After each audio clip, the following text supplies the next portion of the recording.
See, testing and tracing is the cause of the trouble we're in, and having to go back to level 5 again. Many sick people with other illnesses are suffering now because they'll have to wait longer. Doctors are out of flu injections. You're throwing loads of money at the HSE. There is loads of testing, no tracing. And I'm asking you one very serious question, because I've asked it twice before and no one has come back to me. Is there a member of NEFIT involved in testing, and are they benefiting financially from the testing? And the main question is, what company is proper procurement laws being adhered to in the securing of the testing kits? All right, thank you, Deputy Taoiseach. There's a wide range of questions there, but and you have only 1 minute.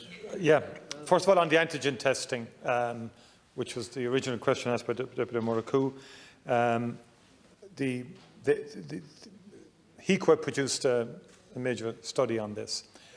It's been clinically validated now in terms of, I've asked for a report again from the CMO through the oversight. The oversight committee this morning asked, could they have a report next week in terms of how that is progressing. There has been a policy, be candid with you, there's been a policy issue here. Many people on our public health side have not been, in the early stages, convinced about the effectiveness or validity of antigen testing.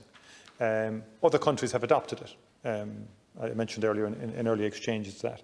I'm interested in seeing, can antigen testing be an important complement to PCR testing, and could it help in certain settings? So when they clinically validate this vis-a-vis the PCR and get outcomes, hopefully more shortly than I'd been told earlier, that we could get some results on this and some clear trajectory and direction of travel in terms of utilisation of antigen testing. And that applies to all the questions asked by others as well. In terms of specific cases asked by Deputy Moran and Deputy Buckley, I think if you could send those specifically to me, I can talk to the HSE about them.